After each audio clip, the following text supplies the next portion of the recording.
এটা কিন্তু খুব গুরুত্বপূর্ণ ইনফরমেশান, প্রচণ্ড গুরুত্বপূর্ণ ইনফরমেশান। এটা প্রত্যেকটা ছেলের মোটামুটি কাজে লাগবে যারা এই ডিভোর্স প্রবলেমের মধ্যে পড়ে আছেন এবং মেনটেন্যান্সের প্রবলেমের মধ্যে পড়ে আছেন। নমস্কার বন্ধুরা, আপনাদের মধ্যে যারা দাদা দিদি আছেন, যারা গুরুজন ব্যক্তি আছেন, তাদেরকে আমার বিজয় প্রণাম জানাচ্ছি। এবং যারা ভাই বোনেরা আছো আমার থেকে যারা বয়সে ছোট, তাদেরকে তোমাদের আন্তরিক প্রীতি ও ভালোবাসা জানাচ্ছি বিজয় দশমীর। আশা করি আপনারা পুজো ভালোভাবেই কাটিয়েছেন। তাহলে এবার আমাদের সকলেরই কাজকর্ম শুরু হয়ে গেছে। পুজোর সময় দু একটা ভিডিও ছেড়েছিলাম, কিন্তু সেখানে বেশি কন্টেন্ট দিতে পারিনি, কারণ পুজোর সময় সবাই একটু ব্যস্ত থাকে। ডেফিনেটলি আমরাও ব্যস্ত ছিলাম, আমিও ব্যস্ত ছিলাম। তো আজকে লং ভিডিও নিয়ে এসেছি একটা। আজকে যে ইনফরমেশানটা আপনাদেরকে দেবো, এটা কিন্তু খুব গুরুত্বপূর্ণ ইনফরমেশান, প্রচণ্ড গুরুত্বপূর্ণ ইনফরমেশান। এটা প্রত্যেকটা ছেলের মোটামুটি কাজে লাগবে যারা এই ডিভোর্স প্রবলেমের মধ্যে পড়ে আছেন এবং মেনটেন্যান্সের প্রবলেমের মধ্যে পড়ে আছেন। এটা কিন্তু 2024-এর খুবই একদম ব্যতিক্রমী জাজমেন্ট আমি আপনাদেরকে আজকে বলছি। এখানে কোর্ট যেটা করেছে, ওয়াইফের 30,000 যে মেনটেন্যান্স ছিল সেটাকে 0 করে দিয়েছে। এবার কেন করেছে সে ব্যাপারে আমি আপনাদেরকে বিস্তারিতভাবে জানাচ্ছি। আর এখানে আরেকটা কথা মনে রাখবেন, এখানে কিন্তু ওয়াইফ কোনো আর্নিং করে না, কোনো রকম তার ইনকাম নেই এবং তার কোনো রকম কাজ নেই। তা সত্ত্বেও কিন্তু কোর্ট এখানে মেনটেন্যান্স 0 করে দিয়েছে।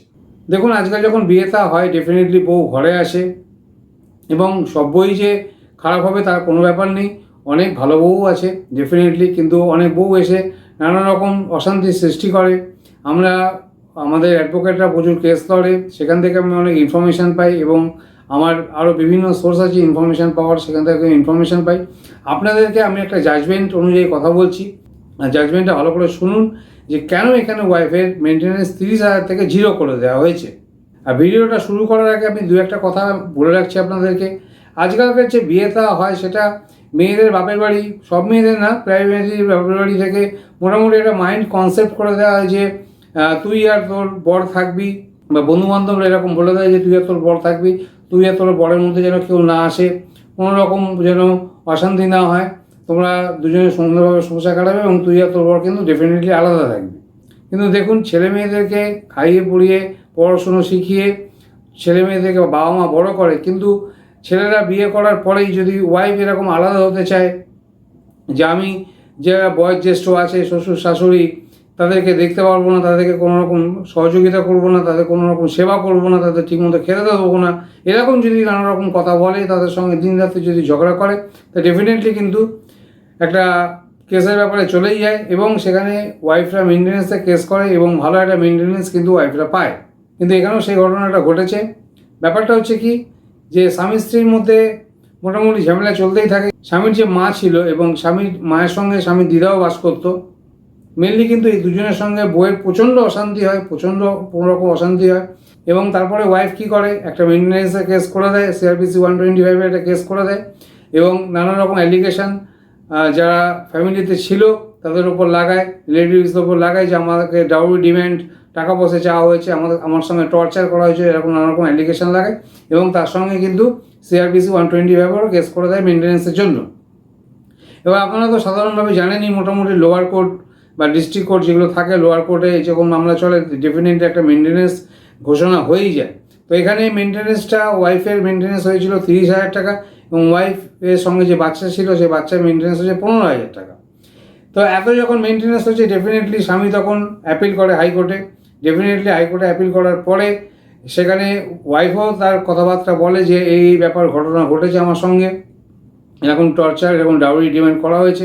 কিন্তু যিনি স্বামী ছিলেন তিনি বলেছিলেন যে আমি যে ঘরে থাকি, আমার ওয়াইফ এবং আমরা সবাই মিলে একসঙ্গে থাকি, আমি আছি এবং আমার মা আছে, আমার দিদা আছে, তার সঙ্গে ওয়াইফ খুবই খারাপ ব্যবহার করে, খুব খারাপ ব্যবহার করে এবং যখন এভিডেন্সের পর্যায়ে যায়, স্বামী কিন্তু খুব ভালোভাবে এভিডেন্স কোর্টকে দেখাতে সক্ষম হয় যে এই ধরনের ব্যবহার কিন্তু আমার ওয়াইফ করে থাকে। সুতরাং আপনাদেরকে আমি সবসময় জোর দিই যে এভিডেন্স কালেকশন করতে বলি।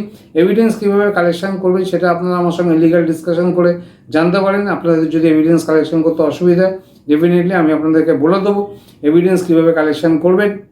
এবং এখানে কিন্তু স্বামীর কাছে অনেক রকম এভিডেন্স ছিল, তিনি সেটা হাইকোর্টে শো করার পরে কিন্তু হাইকোর্ট পুরো ব্যাপারটাই বিচার করে এবং ভালোভাবে তদন্ত করে ব্যাপারটা দেখে যে কী হয়েছে। এখানে দেখা যায় সত্যি, এবং এখানে সত্যি ওয়াইফ আছে সে তার শাশুড়ির সঙ্গে এবং তার হাজব্যান্ডের যে দিদা ছিল তার সঙ্গে কিন্তু খুবই খারাপ ব্যবহার করেছে, সে প্রমাণ তারা পায়।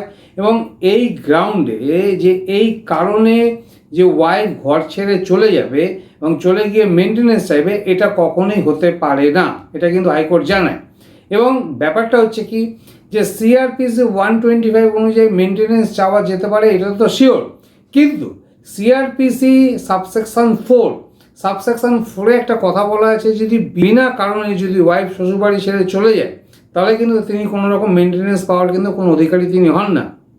সুতরাং এখানে হাইকোর্টও এই ব্যাপারটাই নিয়ে আসে যে ওয়াইফকে দেখে যে বিনা কারণে ওয়াইফ কিন্তু বাড়ি ছেড়ে চলে গেছে, এবং তিনি যে গ্রাউন্ডটা দিয়েছে যে আমার উপর অত্যাচার হয়েছে, আমাকে বকাবকি করেছে, আমাকে ডাউরি ডিমান্ড করেছে, ডেফিনেটলি কিন্তু সেরকম কোনো প্রমাণ ওয়াইফ দেখাতে পারেনি। এবং হাজব্যান্ড ডেফিনেটলি ভালো প্রমাণ দেখিয়েছে। তখন কোর্ট দেখে ওয়াইফ শ্বশুরবাড়ি থেকে চলে গেছে, চলে যাওয়ার কিন্তু কোনো নির্দিষ্ট কোনো কারণ নেই, তাও তিনি শ্বশুরবাড়ি থেকে চলে গেছেন, এবং সিআরপিসি সাবসেকশন 4 অনুযায়ী তিনি কিন্তু কোনো মেনটেন্যান্স পেতে পারেন না। সেই জন্যে হাইকোর্ট মেনটেন্যান্সটাকে পুরো জিরো করে দেয়, ওয়াইফের মেনটেন্যান্স জিরো করে দেয়, এবং হাজব্যান্ডের স্যালারি দেখে বাচ্চার মেনটেন্যান্স যেটা 15,000 হয়েছিল সেটা একটু বাড়িয়ে 25,000 করে দিয়েছে, কিন্তু ওয়াইফের মেনটেন্যান্স পুরোপুরি কিন্তু জিরো করে দিয়েছে। সুতরাং এরকম যদি মাইন্ডসেট করে ওয়াইফরা আসে, তাদেরকে যদি এরকম শিখিয়ে পাঠানো হয়, তারা মাইন্ডসেট কনসেপশন করে আসে যে আমি শুধু বড়ের সঙ্গে ঘর করবো, অন্য বয়োজ্যেষ্ঠ যারা আছে তাদেরকে আমি কোনো রকম সেবা করতে পারবো না, কোনো রকম তাদেরকে আমি খাওয়া দাওয়া দিতে পারবো না, কোনো রকম সাহায্য তাদেরকে আমি করবো না, এরকম কনসেপ্টটা যদি থাকে তো ডেফিনেটলি কিন্তু এখানে কিন্তু আপনাদের মেনটেন্যান্সের বন্ধ হয়ে যাওয়ার আশঙ্কা কিন্তু বেশি হবে। এখানে কিন্তু হাইকোর্ট আরেকটা কথাও বলে যে এখানে ইন্ডিয়ান কালচার অনুযায়ী যে ওয়াইফ হয়ে ঘরে আসবে তার কিন্তু অবশ্যই উচিত যারা বয়োজ্যেষ্ঠ থাকবে, শ্বশুর শাশুড়ি আরও যারা বয়োজ্যেষ্ঠ থাকবে তাকে সেবা করতেই হবে, এবং তারা যথেষ্ট বয়োজ্যেষ্ঠ হয়েছে তাদেরকে যতটা পারা যায় তাদেরকে সাহায্য করতে হবে, ঠিকমতো খেতে দিতে হবে এবং তাদেরকে যত্ন করে রাখতে হবে। ডেফিনেটলি ইন্ডিয়ান কালচার নিয়েও কিন্তু হাইকোর্ট এই ব্যাপারটা বলে। সুতরাং জাজমেন্টটা কিন্তু খুবই গুরুত্বপূর্ণ জাজমেন্ট। আপনারা যদি জাজমেন্ট চান তো ডেফিনেটলি আমার সঙ্গে কন্ট্যাক্ট করবেন, নিচে লিগাল ডিসকাশন নাম্বার দেওয়া আছে, ফোন করবেন, ডেফিনেটলি আমি আপনাকে জাজমেন্টটা দিয়ে দেবো। জাজমেন্ট পাওয়ার টার্মস অ্যান্ড কন্ডিশনটা কমিউনিটি ট্যাবেতে একটু দেখে নেবেন। আর এটা কিন্তু খুবই ব্যতিক্রমী একটা জাজমেন্ট, এবং এটা আমি আশা করি মোটামুটি প্রায় 90% ছেলেদের মেনটেন্যান্সের ক্ষেত্রে কিন্তু এই জাজমেন্টটা অবশ্যই লাগবে। এবং আপনারা পুরো ব্যাপারটা আমি আপনাদেরকে বললাম, আপনারা শুনলেন যে এরকম করলে কিন্তু মেনটেন্যান্স হবে না। উইদাউট রিজন যদি ওয়াইফ ঘর ছেড়ে চলে যায় এবং স্বামীর কাছে যদি ঠিকমতো ভালো প্রমাণ থাকে তো ডেফিনেটলি কিন্তু ওয়াইফ কিন্তু কখনোই মেনটেন্যান্স পেতে পারে না। তাহলে আজকের ভিডিওটা খুবই গুরুত্বপূর্ণ ভিডিও ছিল, আপনাদেরকে পুরো ব্যাপারটা জানালাম। তাহলে আজ তাহলে এখানেই শেষ করি। নমস্কার, ভালো থাকবেন। Thank you for watching this video. Thank you.